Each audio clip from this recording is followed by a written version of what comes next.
Good morning, everybody. Let's have a look at the rebound. Oh, NVIDIA. Thank you. Right, so the rebound is taking place as we speak.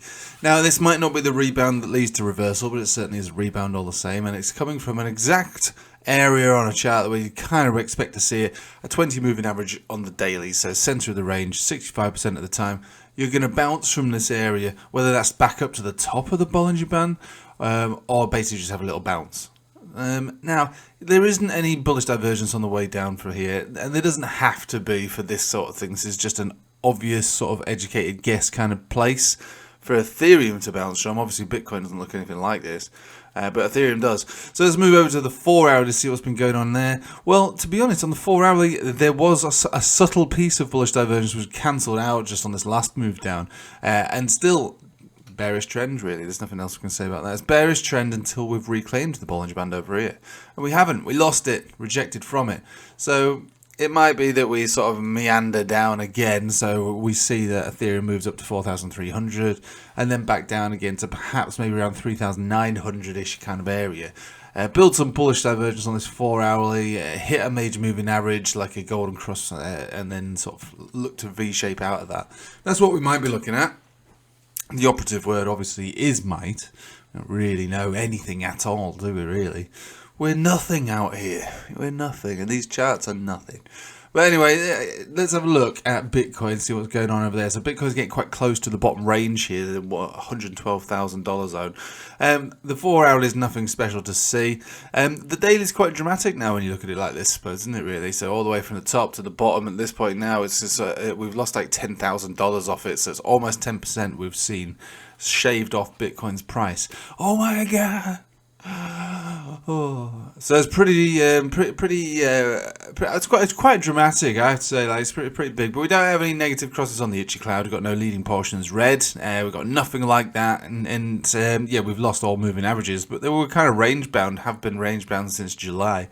We haven't sort of gone particularly bearish in form of moving averages or anything like that, but we have lost them as far as support's concerned. So I'm looking for this area, this $112,000 zone, to be an area that could support. If not, then we are looking for the next increments, 110, 400, and then probably 108, and possibly lower. I mean, the lowest we'll be looking on this one at the moment would be between 103 and 100. But, you know, we're not anywhere near that. So as much as I'm saying that these are big supports, I'm not suggesting that that's where we're going. Absolutely not. The weekly is holding up on the 10 exponential as well, which, again, it's the first moving average of any kind of significance here. We've seen this rebound from here and here in the past. We've seen it rebound from here as well in the past. You see it rebound from there all the bloody time. So it's not as bad as everybody seems to think it is. Now, it might be a bit of a slow bleed out, really, but it may not. It honestly might not at all. So let's have a look at the dominance chart to see how that's going. Continuing with its rejection, despite there is 2 charts of regular bullish divergence here on the daily. It does look like it wants to bounce around here, though, to be honest with you, and that's what we kind of suggested anyway. This horizontal is a big area to bounce from. So, I mean, this is when Matt Damon really should come out of the woodwork and tell everybody to be brave, because it's one of those moments where you look at it and go, well, look, the dominance chart is going down, right? Yeah, you might get a bounce, and there's evidence for a bounce here, but, I mean, the risk to reward over the higher term time frames on altcoins, or at least some of them, is pretty big still. So, big reward, but also big risk.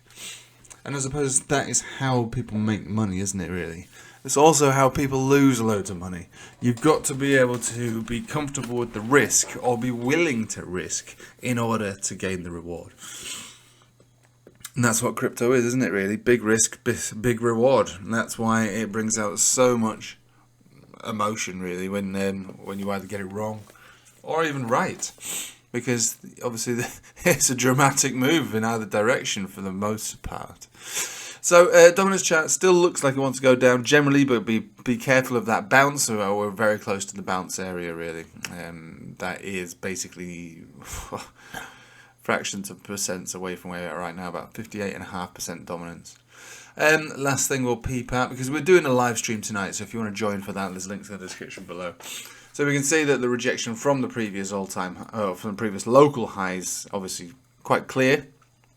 But the golden cross retest is also very clear, and then the V-shaped recovery from that has happened. What else are we looking at? Well, the pump signal, that's been in play, that's fine, that's nothing. This is all just a weekly. We're above all moving averages, that's fine as well. Do have bearish divergence though on the weekly as well, which is a bit of a jip.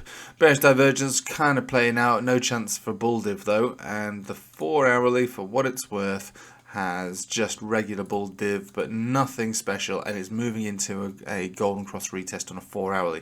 So, last time we saw that, oh my god, it's all over, it's all over, it's all over. So that might happen again. Again, it's more likely than not, but it doesn't mean that it's inevitable. All right. So yeah, moving into the golden crosses again. Do we V-shape out of it? I don't know.